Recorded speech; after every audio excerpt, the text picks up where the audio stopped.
نبی اکرم صلی اللہ علیہ وسلم کا آخری وقت ہے، اس دنیا سے جانے والے ہیں، انتقال میں 2 یا 3 دن باقی رہ جاتے ہیں۔ آپ فرماتے ہیں لوگوں اگر میرا کسی کے اوپر کوئی قرض ہو تو وہ آج لے لے، قیامت کے دن میں نہیں دے سکتا۔ انتقال سے 2-3 دن پہلے لوگوں اگر میرے اوپر کسی کا قرض ہو تو وہ 2-3 وہ مجھ سے لے لے۔ ایک صحابی اٹھتے ہیں اور کہتے ہیں کہ اللہ کے نبی میرے 3 درہم ہیں آپ کے پاس۔ اللہ کے نبی صلی اللہ علیہ وسلم نے ایک صحابی کو حکم دیا کہ 3 درہم اس کے ادا کر دیے جائیں۔ اس صحابی نے اسی وقت ان کے 3 درہم دے دیے۔ آپ نے فرمایا لوگوں جب میری روح قبض عنصری سے پرواز ہو جائے، جب میرا انتقال ہو جائے تو میری نماز جنازہ سے پہلے پوچھ لینا کسی کا کوئی قرض تو نہیں ہے، کسی کا کوئی قرض تو نہیں ہے۔ اگر کوئی ملتا ہے تو اس کا قرض ادا کر دیا جائے، اس کے بعد میرا جنازہ پڑھایا جائے اور پھر مجھے قبرستان میں دفن کر دیا جائے۔ مجھے غور کیجئے میرے بھائیو، یہ وہ ہستی کہہ رہی ہے جس کے لیے ہم مقام محمود کی دعا کرتے ہیں ہر نماز کے، ہر اذان کے بعد۔ اور اس کا حال یہ ہوا کہ اللہ کے نبی صلی اللہ علیہ وسلم کا جب انتقال ہوا تو پوچھا گیا کوئی قرض تو نہیں تھا؟ جواب کہیں سے نہیں ملا۔ سب سے پہلے ابو بکر صدیق نے آپ کی نماز جنازہ پڑھی، پھر عمر فاروق نے نماز جنازہ پڑھی، پھر عثمان غنی نے نماز جنازہ پڑھی، پھر حضرت علی نے پڑھی۔ مسئلہ یاد رکھنا، اللہ کے رسول کی نماز جنازہ جماعت کے ساتھ نہیں ہوئی، اللہ کے نبی کی نماز جنازہ کسی نے نہیں پڑھائی۔ حجرے میں تھے، ایک ایک کر کے لوگ آتے گئے، پڑھتے گئے۔ پہلے ابو بکر صدیق نے پڑھی، پھر عمر فاروق نے پڑھی، پھر عثمان غنی نے پڑھی، پھر حضرت علی نے پڑھی، پھر ایک ایک صحابہ بعد میں آتے گئے، پڑھتے گئے، ایک ایک کر کے پڑھتے جاتے، نکلتے جاتے، یہاں تک کہ بعد میں عورتوں نے بھی نماز جنازہ پڑھی اور سب سے لاسٹ میں بچوں نے نماز جنازہ پڑھی۔ اسی کو پڑھتے پڑھتے اور لوگ دیکھنے آتے تھے۔ اللہ کے نبی صلی اللہ علیہ وسلم کو تقریباً آج کے موجودہ ٹائم کے لحاظ سے 32 آورز انتقال کے بعد 32 گھنٹے تک آپ کو دفنایا نہیں جا سکا۔ 32 گھنٹے تک آپ کو دفنایا نہیں جا سکا۔ اور اس کے بعد جب آپ کو دفنا دیا گیا، مٹی آپ کی ہو جاتی ہے، تو حضرت ابو بکر صدیق جب تک خلیفہ رہے اعلان کرتے رہے لوگوں اگر نبی اکرم صلی اللہ علیہ وسلم کا قرض کسی کے اوپر ہو تو وہ مجھ سے لے لے۔ لیکن ابو بکر صدیق 2 سال تک خلیفہ رہے، 2 سال تک برابر اعلان کیا لیکن کوئی نہیں آیا۔ پھر حضرت عمر فاروق کا زمانہ آیا، حضرت عمر فاروق کے پورے 10 سال تک اعلان ہوتا رہا اگر نبی اکرم کا قرض کسی کے اوپر ہو، اگر کسی نے نبی کو قرض دیا ہو اور اس کا قرض باقی ہو تو وہ عمر سے آ کر لے لے۔ حضرت عمر فاروق کے 10 سال کی خلافت میں بھی کوئی قرضہ لینے نہیں آیا۔ حضرت عثمان غنی کا جب زمانہ آیا تو 12 سال تک اعلان کیا جاتا رہا اگر نبی اکرم نے کسی سے قرض لیا ہے تو وہ آ کر مجھ سے قرض لے لے، میں نبی کا قرض دینے کے لیے تیار ہوں۔ لیکن 12 سال تک عثمان غنی کے زمانے میں بھی کوئی قرض لینے نہیں آیا۔ ذرا اندازہ لگائیے کہ قرضے کا معاملہ کتنا بھیانک ہوتا ہے۔ اللہ کے نبی صلی اللہ علیہ وسلم اپنے انتقال سے پہلے خود اعلان کر رہے ہیں اگر کسی کا قرض میرے اوپر ہے تو لے لے۔ ایک اٹھتے ہیں اور کہتے ہیں کہ میرے 3 درہم میں آپ نے دلوا دیے، پھر کوئی نہیں ملا۔ ابو بکر صدیق نے 2 سال تک اعلان کیا لیکن کوئی نہیں ملا، عمر فاروق نے 10 سال تک اعلان کیا لیکن کوئی نہیں ملا، عثمان غنی بھی کہتے رہے کہ نبی کا قرض کسی کے اوپر ہو تو مجھ سے لے لے، لیکن 12 سال تک کسی نے کوئی قرض نہیں مانگا۔ غور کرو کہ قرض کا معاملہ کتنا بھیانک ہوتا ہے، کیونکہ قرض دار آدمی کی روح لٹکتی رہتی ہے زمین و آسمان کے بیچ میں۔ میرے پیارے ساتھیوں، جب تک اس کا قرض ادا نہ کر دیا جائے میرے بھائیوں یہ معاملہ بڑا عجیب و غریب رہتا ہے۔ آئیے اس معاملے کو سمجھنے کی کوشش کیجئے. حقوق اللہ، اللہ معاف کر سکتا اپنا حق، لیکن بندے کا حق معاف نہیں کرے گا. اگر کسی نے کسی سے قرض لیا ہے تو پہلی فرصت میں قرض ادا کر دے، پہلی فرصت میں قرض ادا کر دے، کیونکہ نمازیں بیکار ہو جاتی ہیں، روزے بیکار ہو جاتے ہیں، حج بیکار ہو جاتا ہے. حج اسی لیے فرمایا کہ قرضہ لے کر حج جیسی عبادت بھی آپ کرنے نہیں جا سکتے. قرضہ لے کر قربانی آپ کر سکتے ہیں، لیکن ایک وعدہ کیجئے. قرضہ جس آدمی سے لے رہے ہیں اس سے وعدہ کیجئے کہ 1 مہینے میں آپ کا قرضہ دے دوں گا، آپ مجھے 12,000 15,000 روپے بطور قرض دے دیجئے تاکہ ہمیں خصی لے لیں اور قربانی کر دیں. قرضہ لے کر قربانی کی جا سکتی ہے، لیکن اگر آپ کو یہ اندیشہ ہو کہ ہم اس کا قرضہ ادا نہیں کر پائیں گے تو پھر قرضہ لے کر قربانی کرنا بھی آپ کے لیے جائز نہیں ہے. اگر آپ کو یقین ہے کہ قرضہ ہم دے سکتے ہیں تو 1 مہینہ 2 مہینے کی اجازت لے کر قرضہ لے سکتے ہیں، لیکن قرضہ لے کر حج کرنے نہیں جا سکتے، کیونکہ قرضدار پر حج ہے ہی نہیں. قرضدار پر حج نہیں، حج تو اس پر فرض ہے جو صاحب استطاعت ہو. من استطاع الیہ سبیلا، جو ان استطاع الیہ سبیلا. اگر تم وہاں تک جانے کی طاقت رکھتے ہو تو حج کرو، تو حج کرو. اگر وہاں تک جانے کی طاقت نہیں ہے، استطاعت نہیں ہے، تو آپ حج نہ کریں.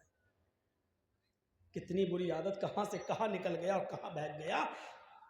یہاں پہنچ گیا میں تو میں کہہ یہ رہا تھا کہ ہم اپنے دوستوں کو کھلا سکتے ہیں، دشمنوں کو نہیں. لیکن اللہ رب العالمین کو دیکھیے، وہ اپنے دوست و دشمن سب کو کھلاتا ہے، مومن و کافر سب کو کھلاتا ہے. یہ ہے رب العالمین.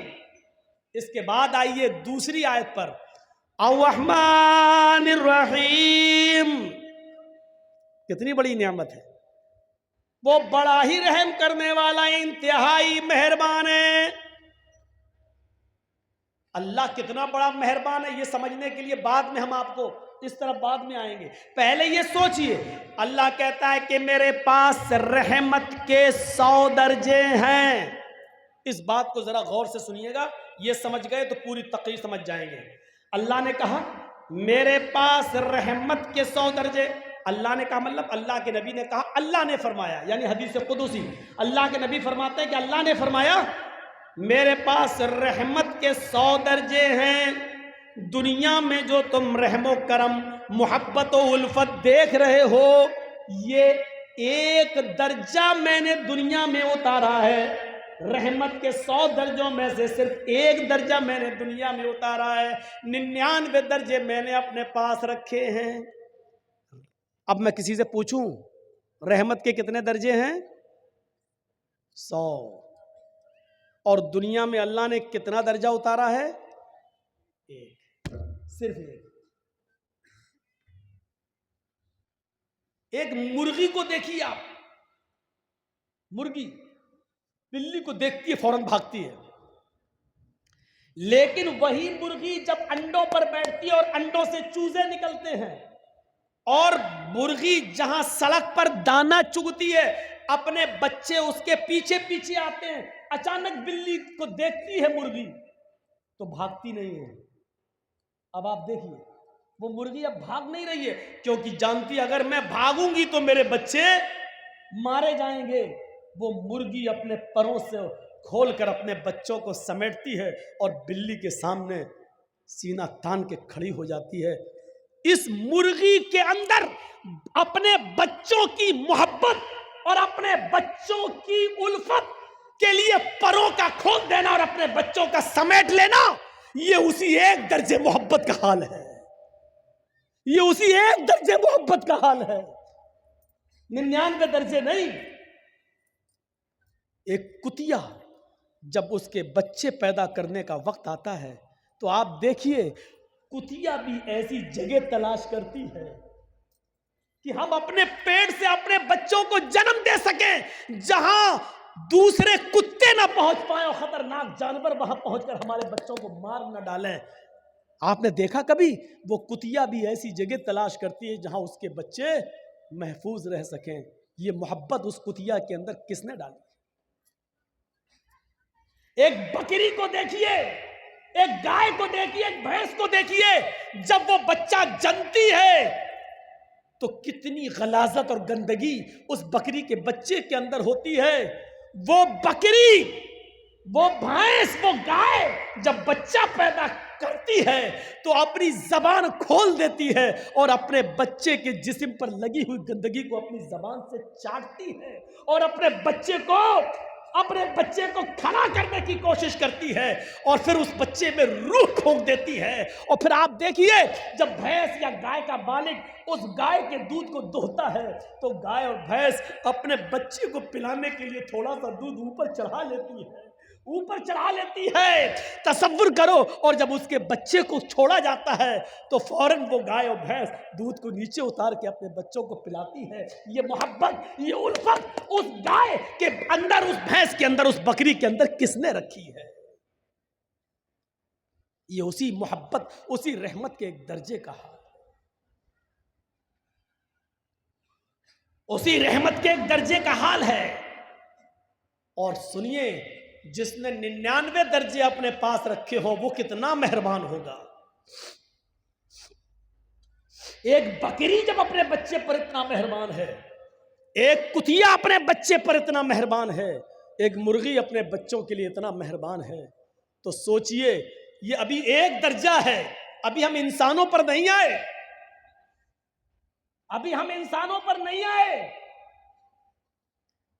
حضرت عمر فاروق فرماتے ہیں ایک جنگ کے اندر کچھ قیدی گرفتار کیے گئے اور گرفتار کر کے ان کو جناب محمد رسول اللہ کے سامنے لایا گیا۔ ایک جنگ کے اندر کچھ قیدیوں کو گرفتار کیا گیا اور ان قیدیوں کو محمد رسول اللہ کے سامنے پیش کیا گیا۔ ان قیدیوں میں ایک عورت بھی تھی۔ جو قیدی قید کر کے لائے گئے، جو مجرم قید کر کے لائے گئے، ان مجرمین کی لسٹ میں، ان قیدیوں کی لسٹ میں ایک عورت بھی تھی۔ اس کا بچہ کہیں شیرخوار بچہ، دودھ پیتا بچہ کہیں گم ہو گیا تھا، کہیں کھو گیا تھا، دودھ پیتا بچہ۔ یہ عورت جب اللہ کے نبی صلی اللہ علیہ وسلم کے سامنے پیش کی گئی اور جو قیدی نبی کے سامنے پیش کیے گئے، اس عورت کو ہوش نہیں ہے کہ ہم کو نبی کے سامنے پیش کیا گیا ہے، کیا سزا ملے گی۔ اس کا دماغ اپنے بچے کی طرف لگا ہوا ہے، وہ اپنے بچے کے بارے میں سوچتی ہے کہ میرا دودھ پیتا بچہ کہاں ہوگا۔ یہاں تک کہ وہ نبی اکرم صلی اللہ علیہ وسلم کے حکم کے مطابق قیدیوں کو ایک میدان میں جمع کر دیا گیا، اس میدان میں اس عورت کو بھی لایا گیا۔ وہ عورت جس بھی چھوٹے بچے کو دیکھتی، جس چھوٹے بچے کو دیکھتی، جس دودھ پیتے بچے کو دیکھتی، اس سے چھین لیتی اور اپنے پستان سے اس بچے کو لگا کر دودھ پلانے لگتی۔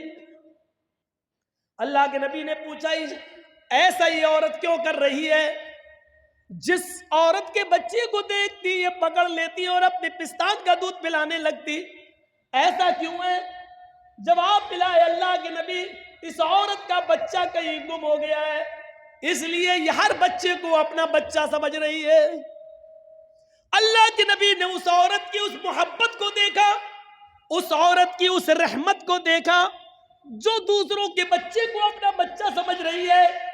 اللہ کے نبی صحابہ سے سوال کرتے ہیں، آئے میرے ساتھیوں، اگر اس کو اس کا بچہ مل جائے اور پھر اس عورت سے کہا جائے کہ اپنے بچے کو آگ میں پھینک دو، تو تم کیا امید رکھتے ہو؟ کیا یہ عورت اپنے بچے کو آگ میں ڈال دے گی؟ تصور کرو نبی کا سوال۔ جو عورت دوسرے کے بچے کو اپنا بچہ سمجھ رہی ہے، اگر اس کو اس کا بچہ مل جائے، پھر اس عورت سے کہو کہ اپنے بچے کو آگ میں ڈال دے، جلتی ہوئی آگ میں ڈال دے، تو کیا وہ ڈال دے گی؟ صحابہ نے کہا نہیں، ہرگز نہیں۔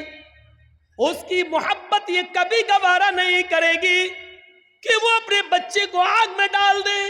اللہ کے نبی فرماتے ہیں، میرے ساتھیوں، رب کی رحمت کے 100 درجوں میں سے ایک درجہ رحمت کا یہ حال ہے کہ وہ اپنے بچے کو آگ کے حوالے نہیں کر سکتی ہے۔ جس کے پاس 99 درجے رحمت ہو وہ قیامت کے دن اپنے بندے کو جہنم کی آگ میں کیسے ڈالے گا؟ اس کی رحمت یہ کیسے گوارا کرے گی کہ اپنے بندے کو جہنم میں ڈال دے؟ لیکن بندے گناہ کر کر کے، شرک کر کر کے، بدعتیں کر کر کے، شراب نوشی کر کر کے، حرام کھا کھا کر، حرام کی کاروبار کر کر کے اپنے آپ کو خود جہنم میں لے جاتے ہیں، تو اس میں اللہ کی رحمت پھر غضب میں بدل جاتی ہے۔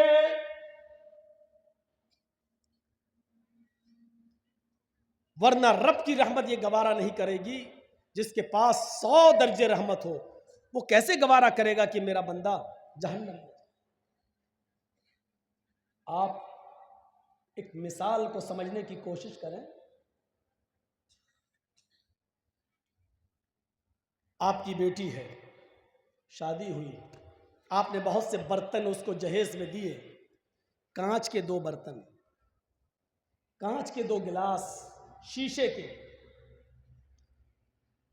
2 گلاس آپ نے اس کو دیے، بہت سے برتن دیے، لیکن 2 گلاس رکھے ہوئے تھے الماری میں،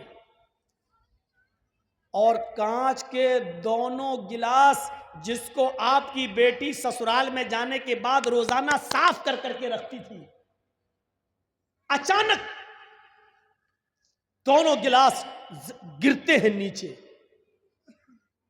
ایک گلاس تو ٹوٹ کر ٹکڑے ٹکڑے ہو جاتا ہے اور دوسرا گلاس بچ جاتا ہے، اتفاق ہے، دوسرا گلاس بچ جاتا ہے۔ اب آپ سے میں پوچھتا ہوں، آپ کی بیٹی کس گلاس کی حفاظت کرے گی؟ جو بچ گیا اس کی یا جو ٹوٹ گیا اس کی؟ کوئی بھی عقل مند انسان ہوگا، اس کو اگر کھڑا کر کے پوچھا جائے تو وہ یہی کہے گا، ارے جو ٹوٹ گیا اس کی کیا حفاظت کرے گی؟ وہ تو چکنا چور ہو گیا ہے، اس کی حفاظت کرے گی جو بچ گیا ہے۔ تو جو گلاس بچ گیا اس کو اٹھائے گی، اس کو پوچھے گی اور پھر رکھ دے گی، اور جو ٹوٹ گیا، چکنا چور ہو گیا، وہ جانتی ہے کہ یہ جڑ نہیں سکتا، اب اس کو گھر میں بھی رکھنا گوارا نہیں کرے گی، جھاڑو سے ادھر ادھر کانچ تو نہیں بکھر گئی کسی کے پیر میں نہ چپ جائے، اس لیے اس جگہ کو صاف کر کے اس ٹوٹے ہوئے کانچ کے گلاس کو صاف کرے گی اور ایک برتن میں لے کر ڈسٹ بن میں ڈال دے گی یا باہر کوڑے میں جا کر پھینک دے گی، اس ٹوٹے ہوئے گلاس کو کبھی وہ اپنے پاس نہیں رکھے گی۔ کیوں؟ ہر چیز کا ایک کوشچن ہوتا ہے، کیوں؟ یہ بھی ایک کوشچن ہے، وہ صحیح سلامت گلاس کی حفاظت کر رہی ہے لیکن ٹوٹے ہوئے گلاس کو گھر سے باہر کیوں پھینک رہی ہے؟ اس کیوں کا جواب ہے، صحیح سلامت گلاس کی حفاظت اس لیے کر رہی ہے کیونکہ وہ کام کی چیز ہے، وہ پینے کے کام آئے گا، مہمانوں کو پانی پلانے کے کام یا چائے پلانے کے کام یا دودھ پلانے کے کام آئے گا، لیکن ٹوٹا ہوا برتن کسی کام کا نہیں، اس لیے اس کو باہر پھینک رہی۔ چلیے